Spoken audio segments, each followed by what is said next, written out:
नमस्कार दोस्तों, hello guys, कैसे हो। तो पिछले वीडियो में हमने बात की थी कि क्या होता है हाइब्रिड इनहेरिटेंस। ठीक है, तो आज हम बात करने वाले हैं एक special type of hybrid inheritance के बारे में जिसका नाम है मल्टी पाथ इनहेरिटेंस। तो इसके बारे में हम डिटेल में आज की वीडियो में बात करने वाले हैं। तो कोई भी टाइम वेस्ट न करते हुए चलते हैं मेरे कंप्यूटर स्क्रीन के ऊपर। So guys, this is Prasad and welcome to PM गुरु।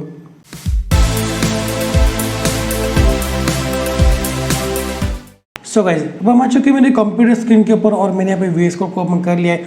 तो मैं क्या करता हूँ, पहले एक नई फाइल क्रिएट करता हूँ जिसको मैं नाम देता हूँ multi path dot cpp। Okay, तो सबसे पहले मैं क्या करता हूँ, जो हेडर फाइल वगैरह है वो डाल देता हूँ ताकि आपका टाइम वेस्ट ना हो।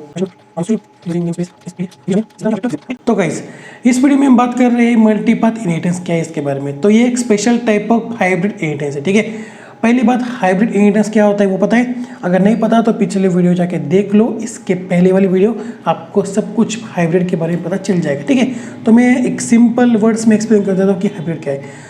हाइब्रिड क्या है? अगर आप दो या दो से ज़्यादा इनहेरिटेंस टाइप्स को एक साथ यूज़ कर रहे हो प्रोग्राम में, तो उस टाइप के इनहेरिटेंस को हम कहते हैं हाइब्रिड इनहेरिटेंस। ठीक है, जैसे कि आप सिंगल और मल्टीपल का मिक्सचर ले सकते हो, मल्टीपल और मल्टी लेवल का ले सकते हो, मल्टी लेवल और सिंगल का ले सकते हो, राइट। तो आप जैसे चाहे मिक्सचर बना सकते हो। इस टाइप के इनहेरिटेंस को हम कहते हैं हाइब्रिड इनहेरिटेंस। तो मल्टी पाथ इनहेरिटेंस जो है वो एक स्पेशल केस है हाइब्रिड इनहेरिटेंस में। अब वो कैसे?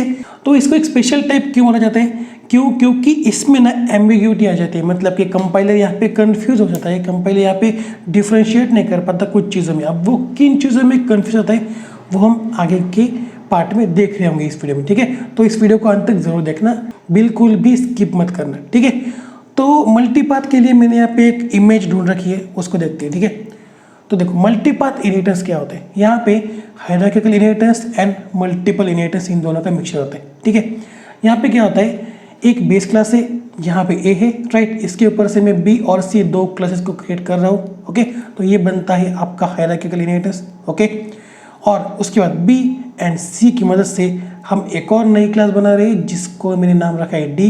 ओके, तो यहाँ पे आती है मल्टीपल इनहेरिटेंस, राइट।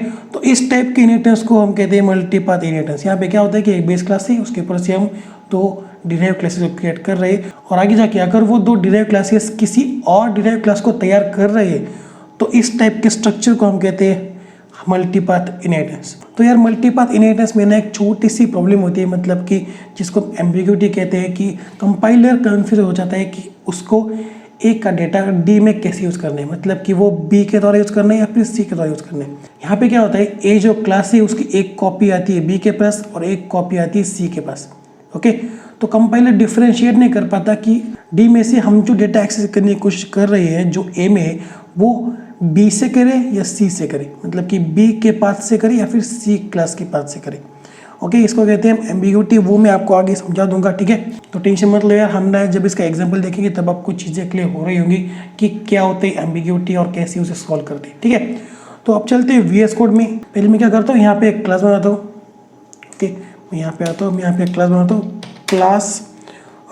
क्लास ए नाम से। ठीक है, क्लास ए नाम से मैंने क्लास बना दी जिसके अंदर पब्लिक सेक्शन में मैंने क्या किया, एक वेरिएबल डाल दिया इंटीजर ए। ओके, और उसके बाद यहाँ पे मैं डाल देता हूँ सेमीकोलन। अब ये बन गई आपकी बेस क्लास, इसके ऊपर से हम दो डिराइव क्लासेस को क्रिएट कर रहे हैं। ठीक है, तो उसके लिए आपको तो पता है कि मैं बहुत आलसी हूँ, तो मैं इस कोड को कॉपी करूँगा और आएंगे हम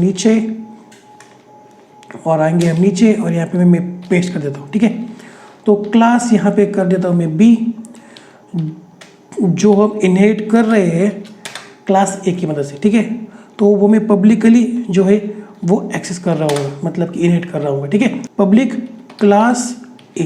ठीक है, उसके बाद पब्लिक के अंदर हम आएंगे और यहाँ पे मैं कर देता हूँ इंटीजर बी।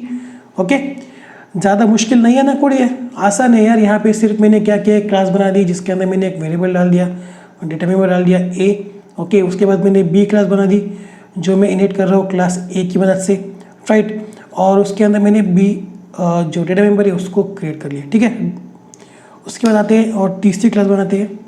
यहाँ पे हम करते हैं क्लास और क्लास सी। ओके, इसको भी हम इनहेरिट कर रहे होंगे क्लास ए के ऊपर से। ठीक है, तो पब्लिक और क्लास ए।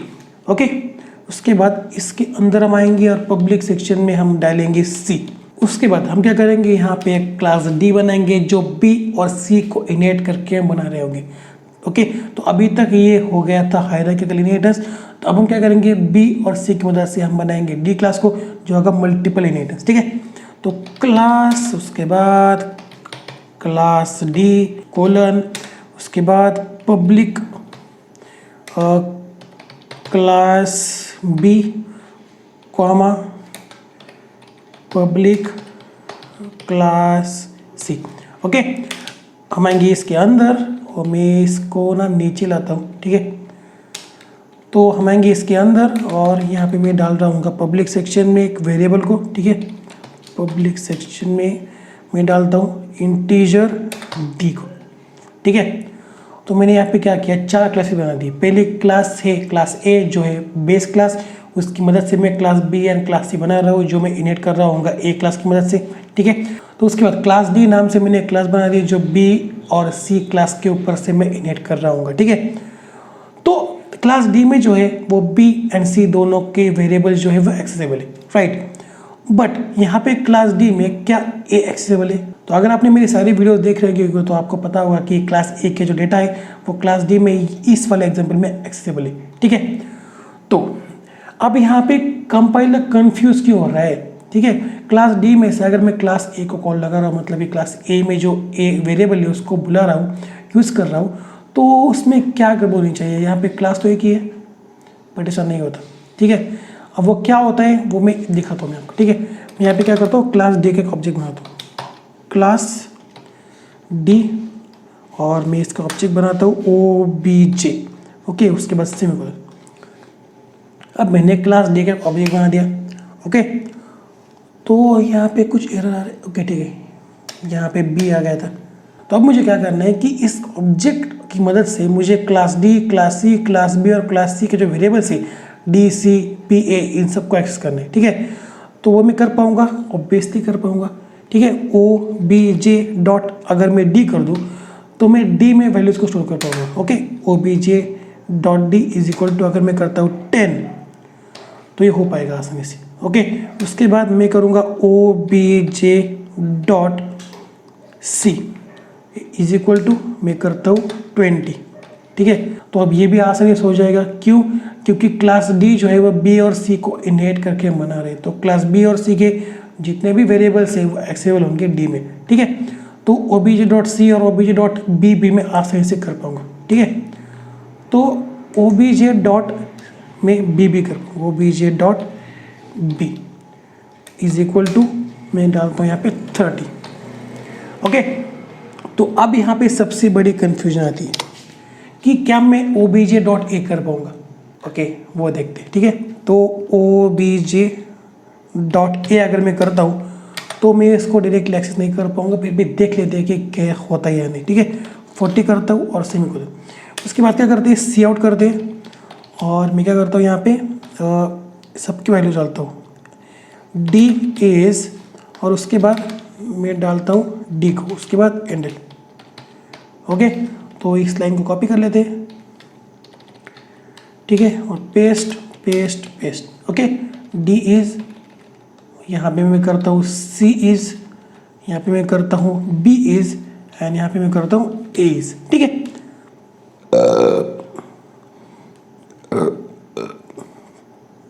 तो यहाँ पे सेमीकोलन डालना भी भूल गया था, वो मैं डाल देता हूँ। ठीक है, और आप क्या करते हैं, प्रोग्राम को सेव कर लेते हैं और रन कर लेते हैं। तो यार देखो यहाँ पे मुझे एरर थ्रो हो रहा है, देखते हैं क्या है, D was not declare in this. Okay okay okay okay okay, यहाँ पे मैंने क्या गलती की है कि डी सी बी ए जो है ना वो ऑब्जेक्ट के साथ हमें कॉल करनी होती है। ठीक है, तो मुझे यहाँ पे ओ बी जे डॉट ए करना होगा, डी करना होगा।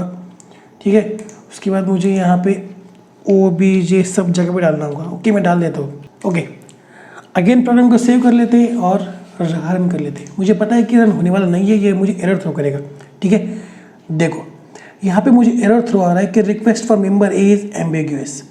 मीन्स कंपाइलर यहाँ पे कंफ्यूज है कि जो ए है ना, जो मैंने क्लास डी के ऑब्जेक्ट की मदद से कॉल किया है। ठीक है, तो देखो मैंने यहाँ पे क्या किया, क्लास डी के एक ऑब्जेक्ट जो ओबीजे है उसकी मदद से क्लास ए का जो वेरिएबल है ए उसको एक्सेस करने की कोशिश की, ठीक है।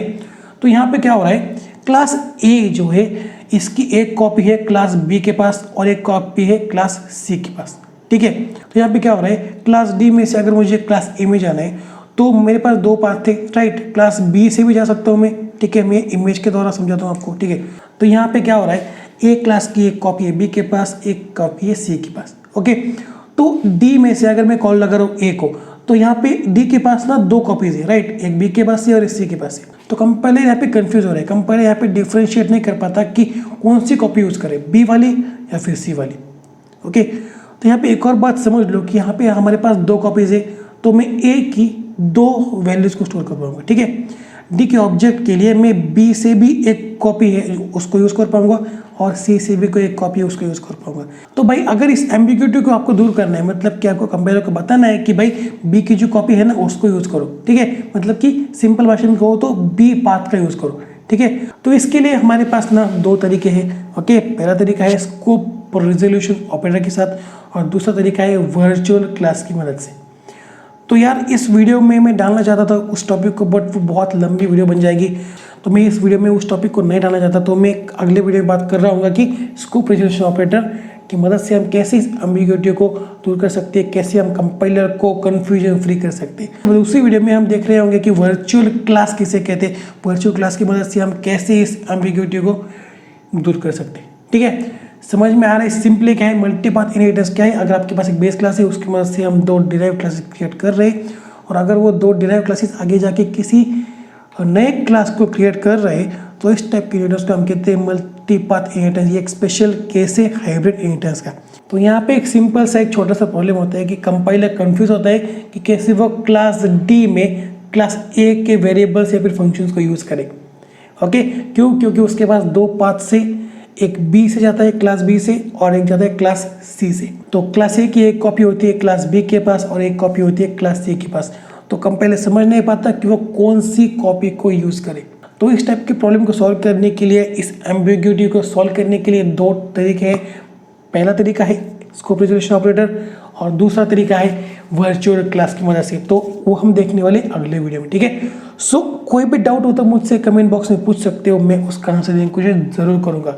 So that's it for today guys. अगर ये वीडियो पसंद आती हो तो वीडियो को लाइक कर दो यार, बहुत मेहनत लगती है वीडियो बनाने में, और चैनल को भी सब्सक्राइब कर लो। तो मिलते हैं अगले वीडियो में, तब तक के लिए सी या have a good day and bye bye.